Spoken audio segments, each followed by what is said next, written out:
मौर्य साम्राज्य के बाद का युग। चोल साम्राज्य 9वीं सदी एडी से 12वीं सदी एडी तक।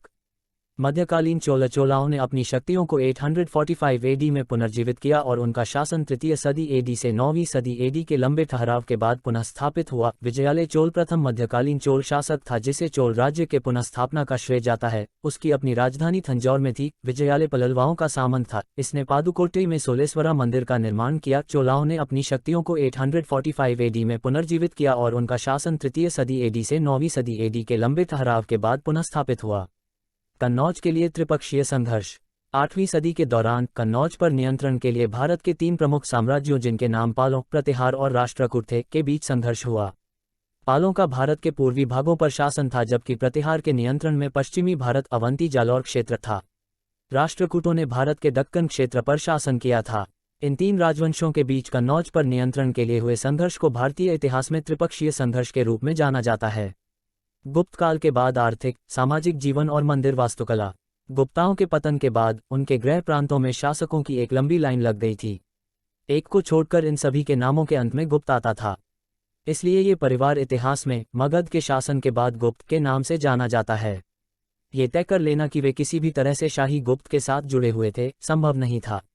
गुप्त काल के बाद उत्तरी भारत में कुछ महत्वपूर्ण राजवंश उत्पन्न हुए, जैसे कन्नौज के मौखरी, कामरूप के वर्मन, थानेश्वर के पुष्यभूति आदि। चोल, चेरा और पांड्या राजवंश। तमिल देश पर संगम काल के समय में चेरा, चोल व पांड्या नामक 3 राजवंश द्वारा शासन किया गया। चेरा राजवंश ने 2 विभिन्न कालों में शासन किया। प्रथम चेरा राजवंश ने संगम काल में शासन किया जबकि द्वितीय चेरा राजवंश ने 9वीं शताब्दी एडी के आगे शासन किया। संगम काल के चोल राज्य का विस्तार आधुनिक तिरुचि जिले से आंध्र प्रदेश तक हुआ। तमिलनाडु में स्थित पांड्या राज्य ने लगभग 6ठी शताब्दी बीसी के दौरान राज किया और लगभग 15वीं शताब्दी एडी में समाप्त हो गया।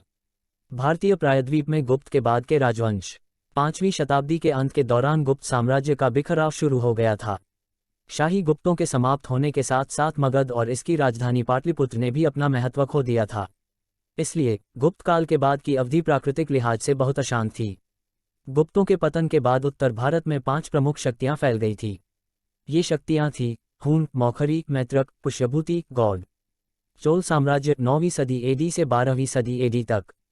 बाद के चोल का युग 1070 एडी से 1279 एडी तक रहा। इस समय तक चोल साम्राज्य ने अपने मुकाम को पा लिया था और विश्व का सबसे शक्तिशाली साम्राज्य बन गया था। चोलाओं ने दक्षिण पूर्वी एशियन देशों पर कब्जा कर लिया और इस समय इनके पास विश्व की सबसे शक्तिशाली सेना और जल सेना थी। दिल्ली सल्तनत, गुलाम वंश का शासन 1206 ए.डी. से 1290 ए.डी. कुतुब-उद-दीन ऐबक, मोहम्मद गौरी के सिपाहसालार के साथ उसका गुलाम भी था। कुतुब-उद-दीन ऐबक का जन्म मध्य एशिया के तुर्क परिवार में हुआ था और उसे बचपन में ही गुलाम के तौर पर बेच दिया गया था। इल्तुतमिश कुतुब-उद-दीन ऐबक 1206 से 11 का उत्तराधिकारी बना जिसके बाद रजिया 1236 से 40 और बलबंत 1265 से 85 ने राजभार संभाला। कुतुब-उद-दीन ऐबक ने कुतुब मीनार की नींव रखी परंतु इल्तुतमिश ने इसे पूरा किया।